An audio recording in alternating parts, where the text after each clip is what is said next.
Hey guys, we're your hosts. I'm Fenella, And I'm Jess. and this is Cozy Crime Club.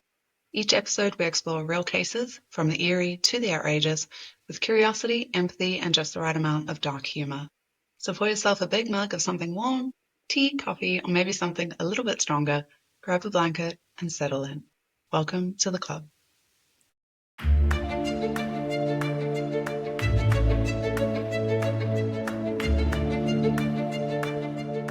Hey club members! Shout out US club members. We see you watching our videos from time to time. Welcome to the fold. Yes, we have had a huge surge of US followers. We're here for it. We're just talking about it off air. We have indeed. Yeah. We're going Go international. US. Yeah. We're going well international. US, UK, Canada, India. I've seen you. So tonight we have a case from Jess. What have you got Yes. for us? What's going on? What's happening Well, tonight? look, I probably need not to apologise because this is a true crime channel, but I have brought some real dark cases. Like, I kind of started with the lowest cozy cup rating possible. That was impossible. We were nearly in minus digits, minus I cups know. And, the for a point time. but the point of Cozy Crime Club is to just, like, crime, it gets heavy. And sometimes we just want to get cozy and chill and, we want to have a bit Bring of the a laugh. vibes. Yes. Bring the vibe. So today, I'm like, okay, I got to give people a break from this content. Let's do something fun. Actually, for the first time so far, I think, this one doesn't involve murder. There's Oh no my murder. gosh, Jess. What a curveball. What is in store for us? And let me just say, probably don't get used to it. But every now and then I might just throw this at you. Okay, so keep us on our toes. Yes.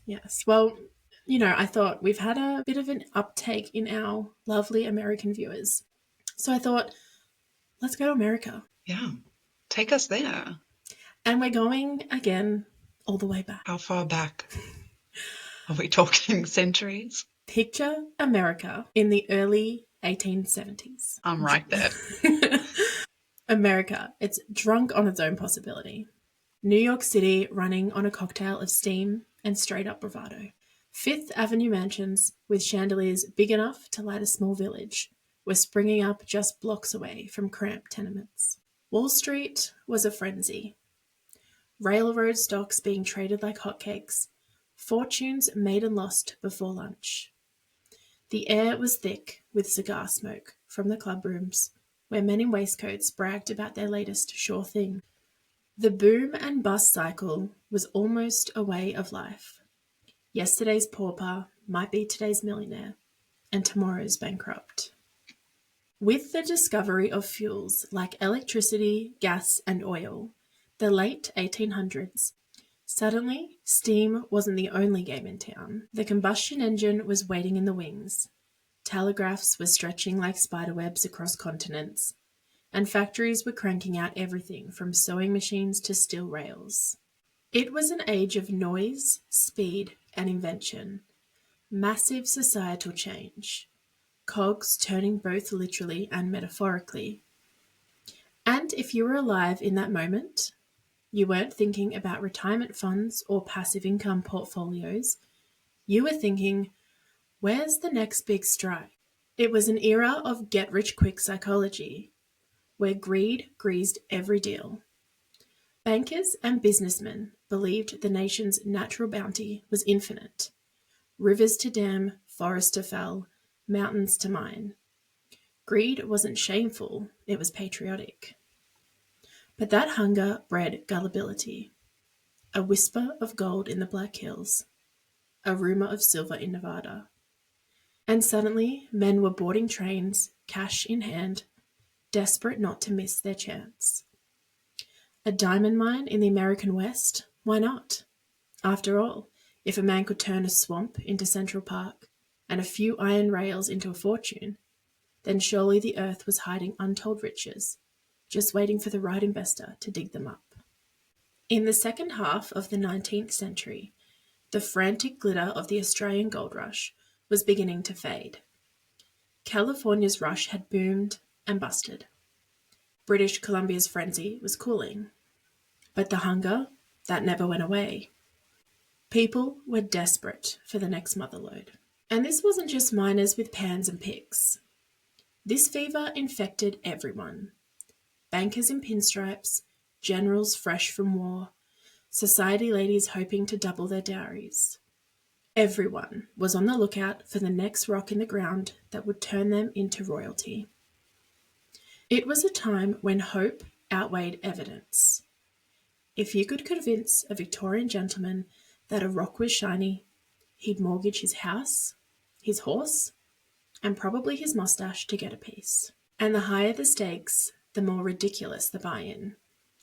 Because if a neighbour found a gem mine before you, that was the ultimate humiliation. It was the perfect storm. Gullible investors, an economy addicted to speculation, and a society where appearances, silk hats, gold-tipped canes, ostentatious dinners mattered far more than truth. Let's forget New York's gaslit parlors. Let's forget Fifth Avenue bankers for a moment. This story really unfolds out west, on the edge of the frontier, where myth and money often blurred. In the early 1870s, America was a land of extremes. The Civil War was less than a decade behind them. The Transcontinental Railroad had only just stitched the country together, and the Western Territories were buzzing with both promise and peril. This was the fertile soil into which our two scrappy Kentuckians, Philip Arnold and John Slack, decided to plant a most curious crop. So, Fenella, club members, let's meet the players. First up, let's meet him. First up, Philip Arnold. Picture him wiry, restless, with that chip on the shoulder energy you can spot a mile away. Born November 5, 1829, in rural Kentucky, Philip was raised hard. His father drank. His mother, by all accounts an upright and admirable woman, had died when Philip was just 5. Education never stuck. By 20, he still struggled to write a full sentence. But he had sharp eyes, a sharper tongue, and a knack for trouble. At 16, he bolted from an apprenticeship as a hat maker. By 18, he'd signed up for the Mexican-American War, chasing adventure more than duty. The war gave him travel, not glory. Back stateside, he drifted through various jobs, miner, clerk, petty thief. He had that classic American itch, the sense that fortune was out there, if only he could outwit the world long enough to grab it. Arnold married, fathered children, even tried the life of Kentucky farmer. But the dirt never satisfied him. The West kept calling with its wide open promises and its glitter of gold. He dragged his family into it, literally drawing up a contract with his wife that if he failed, she'd at least have some cash in her pocket. Then off they went, chasing his dream. Next, we have John Slack. He was Arnold's quieter cousin, born May 20, 1820. Where Arnold burned hot, Slack smouldered low. A shadow figure in the family story. He's almost invisible to history. I could only find one immensely grainy photograph where he's sitting at Arnold's side. He doesn't even have a Wikipedia entry, so if anyone is into creating Wikipedia entries, there wasn't one for John Slack. Club members, that's your cue. So I found that absence of him from online history books, it feels fitting to his character. Slack lived on the edges, quiet, unassuming, almost anonymous. The most striking genealogical footnote is that his great-aunt was Sarah Bush Johnson, who was Abraham Lincoln's stepmother. So if you follow that along, he was, I don't know if that's related, but he had connections with Abraham Lincoln. I thought that was like a little cute little fact there. Shout out Abraham. So, like his cousin Arnold, he wanted more than farm work. He also enlisted when war broke out. They didn't actually fight together, but they both enlisted for the same war. And he later followed the California Gold Rush. So while Arnold bounced restlessly between Kentucky and the mines, Slack lingered longer in the diggings, grinding it out in search of luck. He left behind little but calloused hands, dust in his lungs, and the restless itch to strike it rich. Together, the cousins made a curious pair. Arnold had the restless drive, Slack the steady shadow. And both had spent enough years knocking around mines, drill shops, and goldfields to understand one crucial thing. Investors in San Francisco had far more money than sense. Arnold wasn't stupid. He could read the room. The country was restless. Soldiers home from war, itching to forget the blood and mud. Desperate to stake a claim on something bigger than their old lives. Gold and silver played out. The spark had dimmed, but diamonds, now that was different. Fresh, exotic, untouched. South Africa had only just cracked open its diamond fields, and word was only beginning to spread. Most prospectors wouldn't know a rough diamond from a piece of quartz, and Arnold saw opportunity in that ignorance. Which brings us to the bigger backdrop. Mining frauds in the 19th century weren't rare. They're a local pastime. San Francisco bankers had been burned before, and yet greed makes memory short. Investors kept lining up for the next strike, the next miracle. Arnold and Slack saw all of this. They knew the appetite was endless. All they had to do was feed it. We're in November 1870. San Francisco. The banks are shut for the day. But in walk our two ruffians, carrying a satchel that would change everything. Arnold and Slack place a leather bag on the table. Inside, a glittering heap of rough stones. They were diamonds. They tell San Francisco businessman George Roberts they just need a safe place overnight until the Bank of California reopens. They played it cool. Gruff, reluctant, like men unaccustomed to wealth. Even the details were staged. They had dusty clothes, sunburnt skin, dirt still clinging, as if they'd come straight from the dig, loot in hand, too wary to stop along the way. Roberts, sworn to secrecy, is instantly hooked. And as you'd expect in a city built on speculation and gossip, that oath lasts about 5 minutes. Roberts rushes to William Ralston, who was the founder of Bank of California. Ralston, always hunting for the next fortune, demands to see the stones himself. By morning, he's staring at a pile of uncut diamonds, allegedly, according to Arnold, worth $600,000, which is about $15 million in today's money. This was the oldest trick in the book. Oh, these gems? They're nothing, really. And for once, Arnold was telling the truth. The diamonds he and Slack paraded around weren't fresh from some glittering vein in the mountains. They were stolen, lifted straight from the tool room at their friend James Cooper's workplace, the Diamond Drill Company.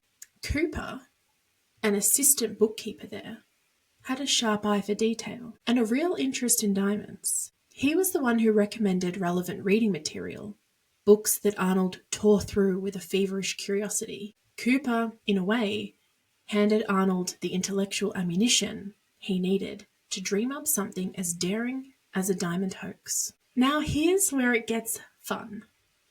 Because this was news to me, but not all diamonds are created equal. The ones you see sparkling on a ring finger or locked away in vaults, those are the celebrity stones. Perfectly cut, polished, paraded under the best lights.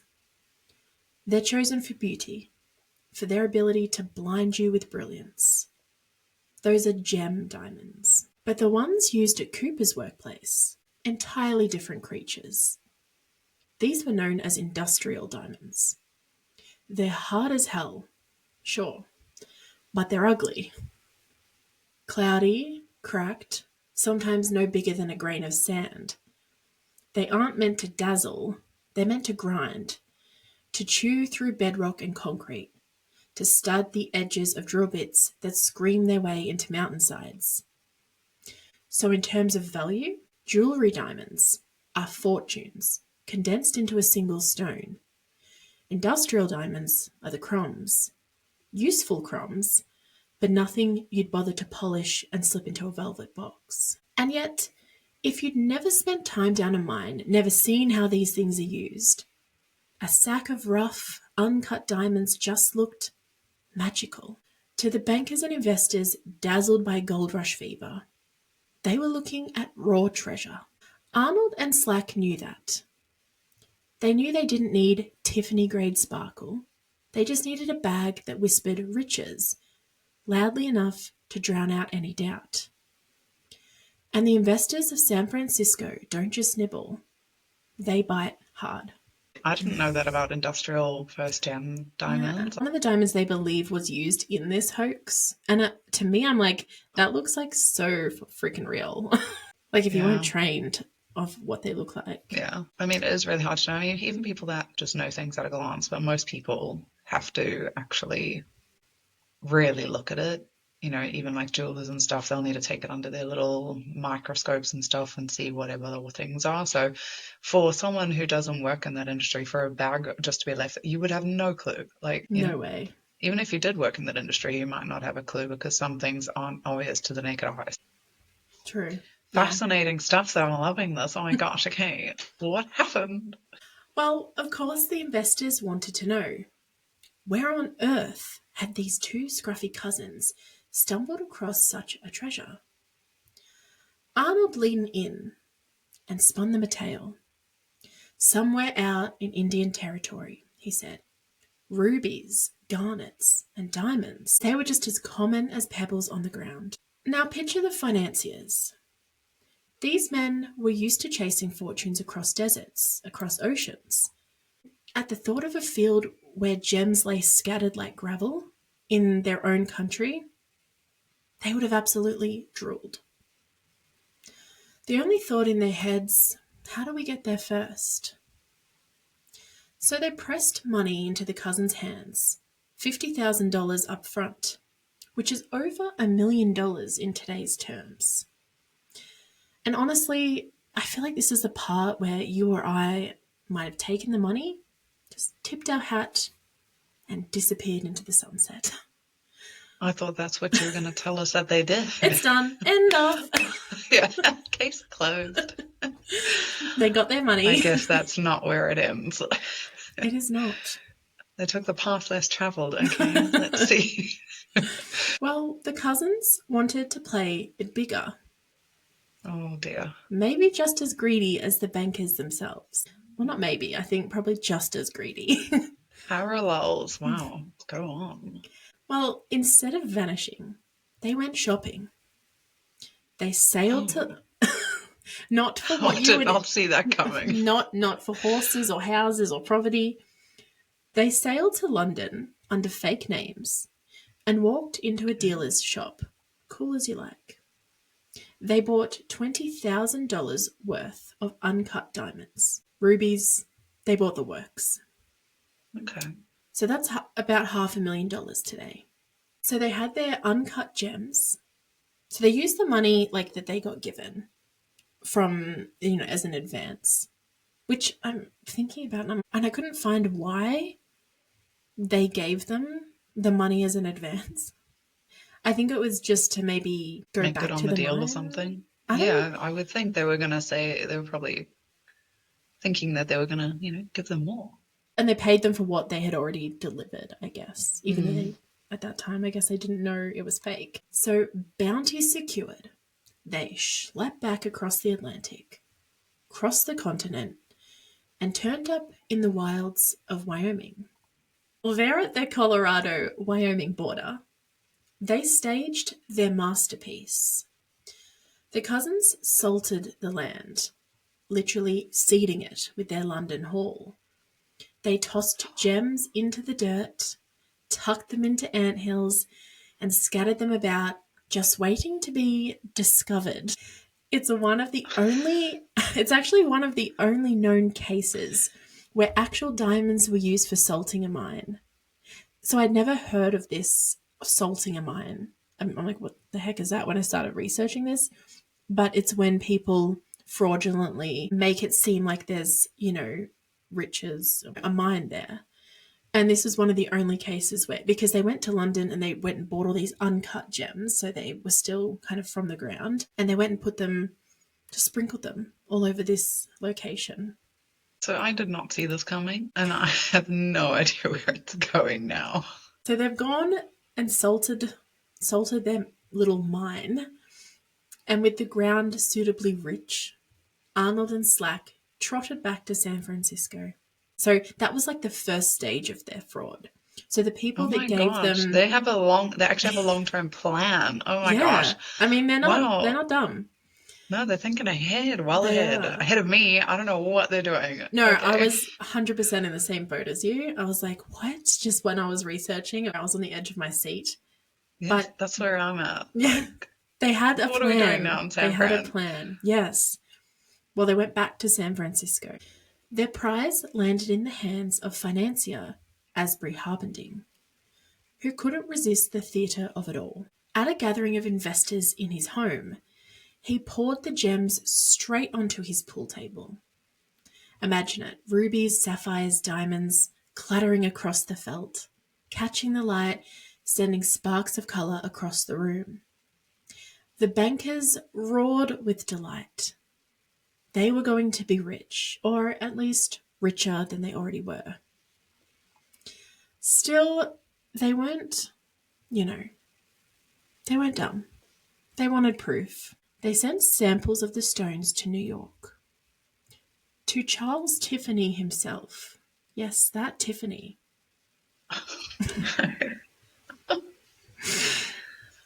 These characters are done for. Well, the only problem, Tiffany wasn't exactly a diamond expert, believe it or not. I don't believe it. Tell me more. What do you mean? Well, he was part of this whole story, so he valued the stones at $150,000. In reality, they were barely worth $2,000. Oh. I know. Oh, it's like a conveyor belt of problems. Like I just know. people I mean, not knowing Tiffany what's drops going the on. ball as well. Yeah, major. And you would think of all people. You would think that's your product. Like, That's your one job, Charles. there's literally one job. Your one job. Oh, I wonder. I'm questioning all of Tiffany now. Anyway. Well, Charles, so they sent him some of the samples of those original ones, the uncut diamonds, the industrial diamonds. Yeah. He's like, yeah, they're worth $150,000, which was obviously heaps back then. But they were Mm. only worth about $2,000. A far cry from the fortune that was promised. But, $150,000, $2,000, who's counting? Then came Henry Janin, a mining engineer with a stellar reputation. He also inspected the rocks, and he filed a glowing report, declaring the find worth millions. That was all the confirmation the speculators needed. By the end, the so-called discovery was being backed by no fewer than 25 companies, with a total capitalization of more than $220 million. So I feel that these cousins got really lucky. Yes. I'm just thinking Are any of these people qualified to do whatever it is that they're doing? Surely the buck has to stop somewhere. Well, It hasn't stopped yet. That's what I mean. I think that's why this case just made such history, because the cousins probably ended up being really, really lucky. I mean, the financiers, the investors, sent them to, Charles Tiffany. They sent them to a mining engineer. I It's actually mean, crazy. who else are you going to send them to? That they're They're like, being so thorough. I know. And yet it means nothing. Well, the frenzy was on. In June 1872, so I believe we started in 1870, and we're now, it's taken some time to get to this point. I mean, the cousins had to sail to London and back, and they had to pretend the mine was there and leave all the gems and everything like that. So we're in June 1872. The Great Expedition begins. A hand-picked party of bankers, mining men, and experts are marched west, following the cousins Arnold and Slack into the frontier. By train, they rattled into Rawlins, Wyoming territory. From there, it was horses, dust, and deliberate confusion. The cousins didn't want anyone retracing their steps too easily, so they led the group on a meandering 4-day detour through empty country. And then the payoff.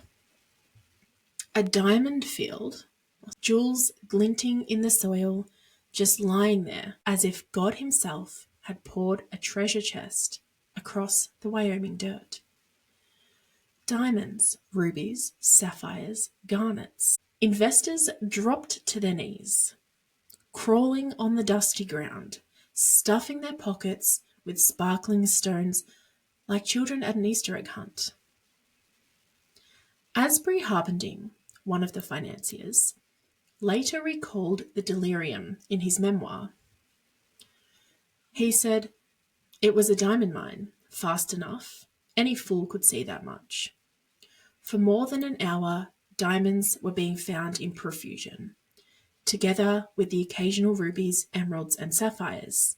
Why a few pearls weren't thrown in for good luck, I have never yet been able to tell. Probably it was an oversight."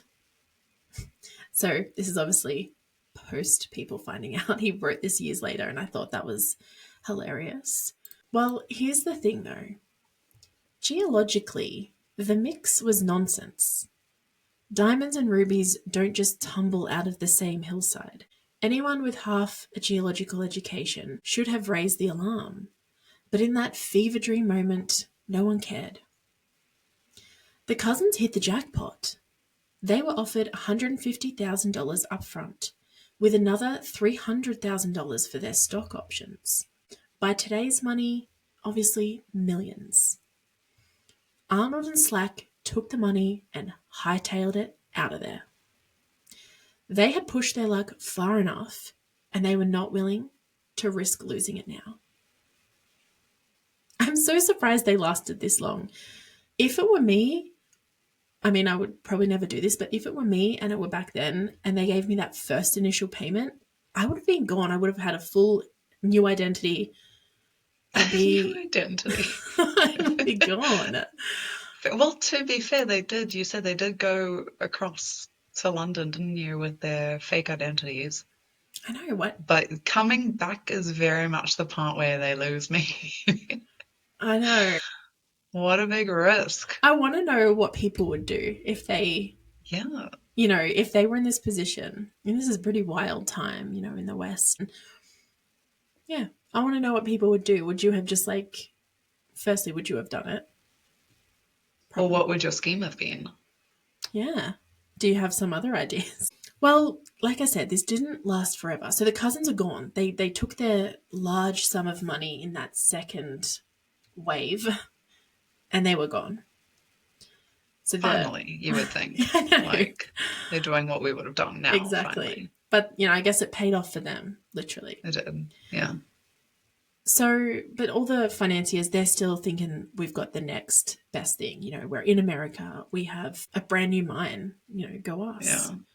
It does kind of fall apart, though. Enter Clarence King.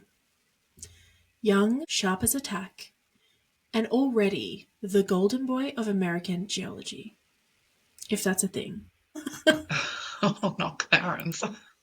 Well, he and his survey team had just been stomping around that same corner of Wyoming and Colorado, mapping rock beds and fault lines. So when one of King's survey team members, geologist Samuel Emmons, bumped into Henry Janin, the very mining engineer who'd given the diamond field his glowing seal of approval, on a train to Oakland, something didn't sit right. Emmons took the news to Clarence King. King thought, hold on. My crew was just out there. We didn't miss a diamond mine, let alone one coughing up rubies and sapphires, that had just been sprinkled around like confetti. Suspicion flickered. He tracked Janin down in San Francisco and interviewed him. He retraced the steps, piecing together clues Janin let slip. Before long, King and his team were back at the Miracle Mine itself. Sure enough, there were gems, glinting in the dirt, winking from anthills. But only where the soil had clearly been turned over. Worse still, the mix was geologically absurd. Diamonds from South Africa, rubies from Burma, garnets from India. King dug deeper, 10 feet down, and nothing, not a glimmer. The surface sparkle had been salted, and King had cracked the con. Oh dear. Can you imagine being one of the financiers? No, I am cringing in my boots for them. All this time later, I am cringing on their behalf. What a legacy to leave. I know. Well, King wasted no time. Back in San Francisco, he marched straight into William Ralston's office, who was the founder of California Bank, where Janin and the company directors were gathered because they had formed a big company. There was, I think, 25 separate little companies. They formed this company for this new mine. Everyone was gathered there in Ralston's office. Oh, just for this new mine? Yeah, yep. Oh, yeah. no. Yeah. It's so much worse than I thought. Okay. This is so bad. There was heaps of people. I didn't list them all because I thought we're just going to get lost. But I think there was at least 25 people and companies which invested into this mine. Oh, goodness me. So King marches into the office, dropped the mic. He says, the mine, utterly useless. Worse, the investors had been duped by a fraud unparalleled in mining history. As you can imagine, the press had a field day. The San Francisco Chronicle splashed the revelation across page 3, map and all, with no fewer than 18 screaming headlines. Some of them read, Unmasked, the Great Diamond Fiasco, the Mammoth Fraud Exposed. You could almost hear the typesetters giggling as they inked the page. As for the investors, ruined reputations, scorched egos, and fortunes set aflame. Some were so humiliated they refused to pursue damages. Better to swallow the loss than have their names dragged through the mud. What happened to our rascal cousins? Well, Arnold skedaddled back to Kentucky, quietly buying a farm in his wife's name and styling himself as a gentleman farmer. In town, he became something of a bigwig, even buying into his own bank. That swagger ended badly, though. There was an ugly feud with a rival banker that left him with a shotgun blast to the shoulder. He actually survived the wound, but 6 months later, pneumonia carried him off, and he was only 50 years old. Although 50 back in 1870, I don't know. That could be decent. Not sure. Should we do a quick Google? life expectancy in the 1800s. Oh, yeah, I think he was getting on. He was due to go. I think maybe 40 to 60 years. So he was in a sweet spot. He lived a good life. So the life expectancy in the 1800s for men was what? Between 40 and 60? I didn't look for men. Oh, okay. But I'm for being too people, I specific. did look. But yes, let's be more specific. Well, 1800s, men. I feel probably Well, women would have like probably had a lot of deaths through oh yes, it's childbirth, worse. It is worse, but actually. men, yeah, because they were Oh no. mining and Yeah. what is it? Men, respect to the men. Um, in the 1800s, according to an AI overview, I do not endorse this. The average life expectancy for men was generally under 40 years, with some regions like the US having an average of 42 years. Oh, but in Australia, it was up around 47.2 years. I wonder also just with that, I'm thinking as well if that average is also based because they probably had quite a high child mortality rate at that point too. So I'm wondering if it's maybe taking into Um, account a lot of deaths of young children as well. and then like giving a median or something. Mm, well, It could be. and for all that we know from, I Yeah. feel most people think in the 1800s life expectancy was far lower than it is today. I think today, what is it in America? Probably in the 80s, 70s. Yeah, probably. It definitely increases.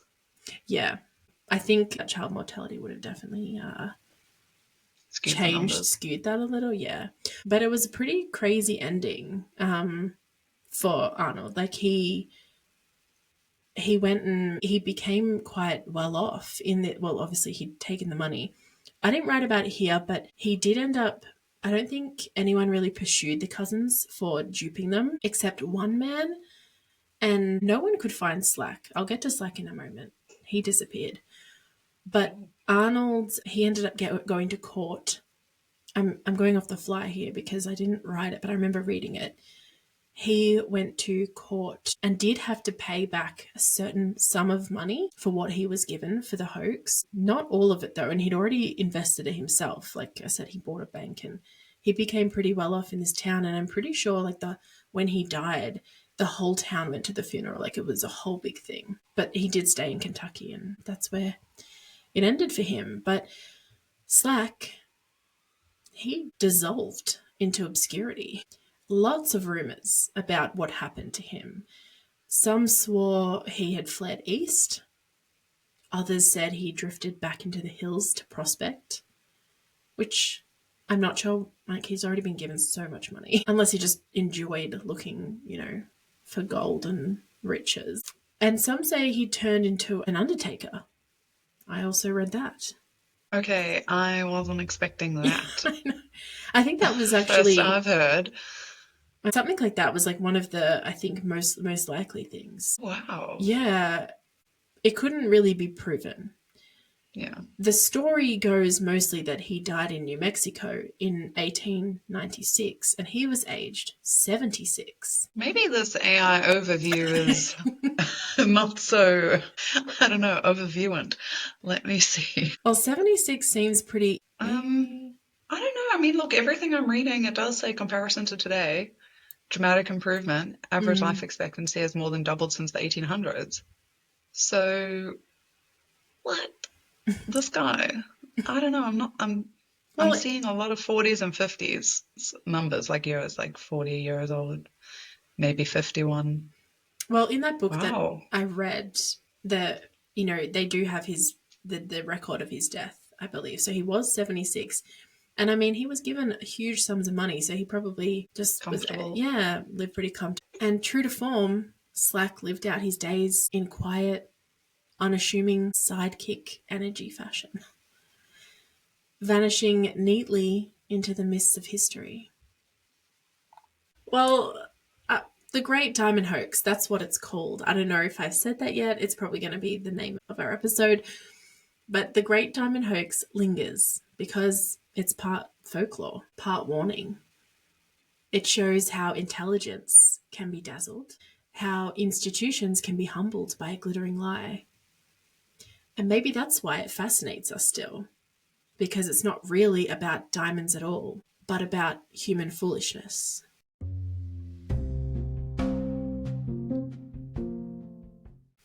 Fenella, what did you think about our scruffy Kentucky cousins? I mean, did you like them or are they unlikable? I think I don't know enough about them personally to like them or not. But what I will say is they really clocked those Wall Street people. And I don't necessarily mean Wall Street like we're on Wall Street, but, stocks, brokers, salesmen, whatever they do, Finance investors, stuff. finance stuff, just men in finance.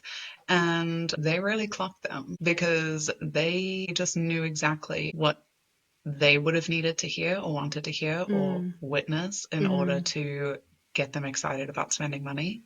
And it's not easy to get people excited about spending a lot of money, no matter how much they have. People don't want to just drop heaps of money, especially on someone unknown selling them something that, could not be real. They did get it checked, obviously, but they were excited from the get-go. So their buy-in was massive. So I think props to them.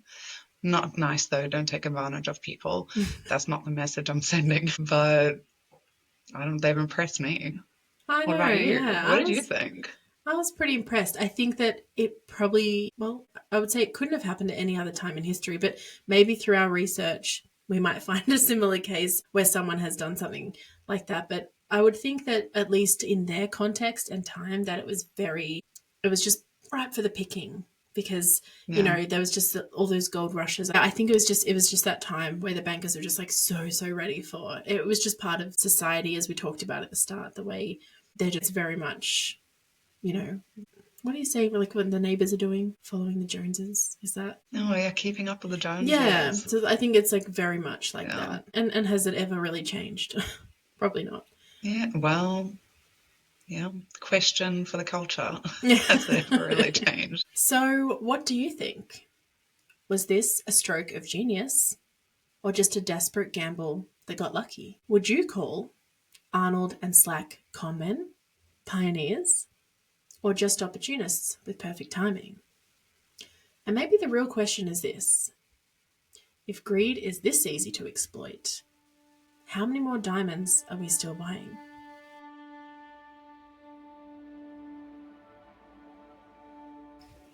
Well, this was our last case for September, club members. We have wrapped up the month of September. Come join the club next week, though, as we start our first ever spooky season. We have been working, but probably burning the candle at both ends, really. I have been, have you, Fenella? Researching all these cases. Anything for the club. Yes. I know, anything for the club. But it is spooky season coming up. And we have our, as Fenella said, brand new, very exciting that we've been planning, Cozy Ween. Cozy Ween! Cozy Ween!